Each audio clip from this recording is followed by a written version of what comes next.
अब हम लोग आज पढ़ते हैं जो दूसरा कंपोनेंट हमने पिछले कंप्यूटर वीडियो में पढ़ा, लाइफ एक्सपेक्टेंसी इंडेक्स के बारे में हम लोगों ने निकालना सीखा। अब हम लोग पढ़ते हैं स्टैंडर्ड ऑफ लिविंग इंडेक्स। क्या मतलब पढ़ना है? Standard of living index. क्या पढ़ना है? Standard of living index, living index. और फिर तीसरा हमें क्या पढ़ना है बच्चों? Educational attainment index. तो बातें करेंगे स्टैंडर्ड ऑफ लिविंग इंडेक्स। तो स्टैंडर्ड ऑफ लिविंग इंडेक्स में हमें दो चीजें पढ़ के चलना होता है बच्चों। एक हमें 2/3 ALR, ठीक है। स्टैंडर्ड ऑफ लिविंग इंडेक्स में, स्टैंडर्ड ऑफ लिविंग इंडेक्स में बेटे हम लोग थोड़ा सा अलग पढ़ेंगे, क्योंकि इसको थोड़ा सा लाख से निकाला जाता है। अब आप लोग लाख से परिचित नहीं हो, इस वजह से रट लो, ठीक है। निकाला ये लाख से जाता है, और लाख तो तुम्हें अभी पढ़ाया नहीं गया, ICSE बोर्ड में क्लास 10th में 9th में ही पढ़ा दिया जाता है लॉग अर्थयम। तो स्टैंडर्ड ऑफ लिविंग इंडेक्स का फार्मूला जो होता है लाख PCI, ठीक है। और लाख PCI इसका फार्मूला क्या होता है बच्चों? लॉग PCI, ठीक है। PCI के बारे में आप लोगों ने पढ़ रखा है, पर कैपिटा इनकम। PCI के बारे में हम लोगों ने क्या पढ़ा था? पर कैपिटा इनकम, ठीक है, ठीक है। लाख PCI मतलब PCI का मतलब समझ में आ गया ना? लाख PCI का मतलब होता है पर कैपिटा इनकम। इन किसमें? PPP, purchasing power priority. तो क्या एक बात बता दें, किसी भी कंट्री का डेवलपमेंट पहले क्या माना जाता था? किसी भी कंट्री का डेवलप, किसी भी सोसाइटी के किसी घर के बाद डेवलपमेंट की बात समझे तो बहुत लोग ऐसे होते हैं जो बहुत पैसा कमाते हैं, लेकिन एकदम फटे फटे कपड़े पहने रहेंगे, साइकिल से चलते हैं, पैसा खूब होगा, बैंक में खूब पैसा भरे होंगे, पैसा खूब बैंक में होगा, लेकिन खाएंगे बहुत दो लेवल का, सेकंड लेवल का खाना। बैंक में पैसा करोड़ों रुपए रखा है, लेकिन खाएंगे बहुत नॉर्मल खाना, वैसे बचा के, दवा नहीं जल्दी से लेंगे, और किसी चीज कपड़े भी एकदम वैसे पहनेंगे, साइकिल से चलेंगे, ठीक है। ऐसा गांव में देखने के लिए खूब मिलता है, पैसा खूब होता है, लेकिन वो खर्चे नहीं करते।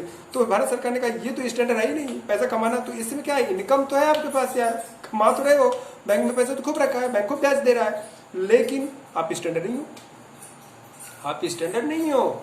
हकीकत बात यही है, अब पैसा आ जाना और पैसे को बैंक में रख लेना, करोड़ों रुपए हमारे पास है, लेकिन हम अपने बच्चों को पढ़ा नहीं रहे, हम अपने बच्चों को एजुकेशन नहीं प्रॉपर दे रहे हैं, हम अपने बच्चों को प्रॉपर कपड़े नहीं दे रहे हैं, तो या उनके न्यूट्रिएंट्स फुल खाना नहीं दे रहे हैं, तो डेवलपमेंट थोड़ी है, वो डेवलप थोड़ी है। तो सरकार ने कहा ऐसा करो यार, आप क्या कर दो, परचेजिंग पावर प्रायोरिटी बना दो। सरकार ने कहा रुको, हम तुमको बताते हैं, हम तुमको स्टैंडर्ड मानेंगे ही नहीं, तुम कितना पैसा रख लो, अगर तुम स्टैंडर्ड तरीके से नहीं जोगे तो तुमको स्टैंडर्ड नहीं मानेंगे, हम तुमको स्टैंडर्ड कंसीडर ही नहीं करेंगे। सरकार ने कहा आप स्टैंडर्ड लेवल का प्रायोरिटी किसको दे दो? Purchasing power priority. कौन कितना खरीदारी करता है वो उतना ज्यादा स्टैंडर्ड है, भले ही लोन लेके खरीदारी करो, लेकिन हम स्टैंडर्ड लाइफ जी रहे हैं। तो अब जो कैलकुलेशन ऑफ सरकार ने जो कैलकुलेशन किया वो परचेजिंग पावर प्रायोरिटी के बेस पे कर दिया। तो वो अब केवल ये नहीं देखता, वो केवल PCI नहीं देखेगा, ये लाख का कॉन्सेप्ट बेटा है, आपको आगे पढ़ाया जाएगा, आपको समझ में आ जाएगा लाख लेना, लाख कैसे लिया जाता है, वो बाद में समझेंगे, वो मैथमेटिकल टूल्स है, वो मैंने यहाँ पढ़ाऊंगा। लेकिन बस हम यहाँ आपको बता दे रहा हूँ कि पर कैपिटा इनकम तो हम देखेंगे, लेकिन पर कैपिटा इनकम किस लेवल पे देखेंगे? परचेजिंग पावर प्रायोरिटी पे देखेंगे, कितना हम खर्च कर रहे हैं। अरे हमारे पास इनकम होगी तो अभी तो खर्च कर रहे हैं, समझ में आएगी नहीं? अगर हमारा खर्च बढ़ेगा, किसी ने सच कहा था, किसी ने कहा था कि अगर पैसे कमाने के जरिए खोजने तो अपने खर्च बढ़ा लो, ठीक है। जब खर्च बढ़ जाएंगे तो पैसे कमाने का जरिए आ ही जाएगा, भले ही चाहे चोरी करके आए, लेकिन जब खर्च ज्यादा है यार तो ऑब्वियसली हमें इनकम तो बढ़ानी ही पड़ेगी, चाहे जैसे बढ़ाए, लेकिन इनकम तो हमें बढ़ाना ही पड़ेगा। तो वही कहते हैं कि अगर लिविंग स्टैंडर्ड जीना है तो अपनी परचेजिंग पावर प्रायोरिटी को खर्च बढ़ा लो, खरीदने की चीजों को बढ़ा दो, खर्च को बढ़ा दो, अपने से इनकम बढ़ेगी। तो ये भी इनकम बढ़ाने का एक तरीका है। तो ये परचेजिंग पावर प्रायोरिटी के बेस पर की जाती है, और ये भी किसमें? In dollars. किसमें? डॉलर्स में कैलकुलेट किया जाता है, ये डॉलर्स में, it is calculated in dollars. किसमें बच्चों? याद रखना, इन डॉलर्स में कैलकुलेट किया जाता है। तो ये इससे जो हमें मिलता है, ये क्या मिलता है बच्चा? Standard of living index. क्या मिलेगा? स्टैंडर्ड ऑफ लिविंग इंडेक्स का कैलकुलेशन का ये तरीका आप लोगों ने सीखा।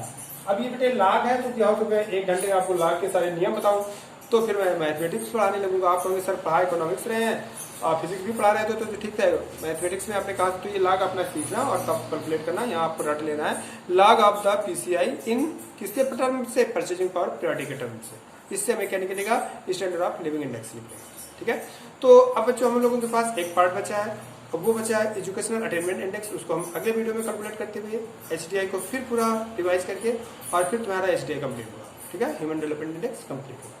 ठीक है, आज यही रहेगा, आज इतना ही रहेगा। आज के बाद कल हम उसको कंप्लीट करने के बाद तब हम एचडीआई को कंप्लीट करेंगे और फिर आगे कंटिन्यू करेंगे। ओके बच्चों, थैंक यू, पढ़ते रहो एंड अपने आप को सेफ रखो। दूसरी चीज अच्छे से पढ़ाई। Okay, thanks.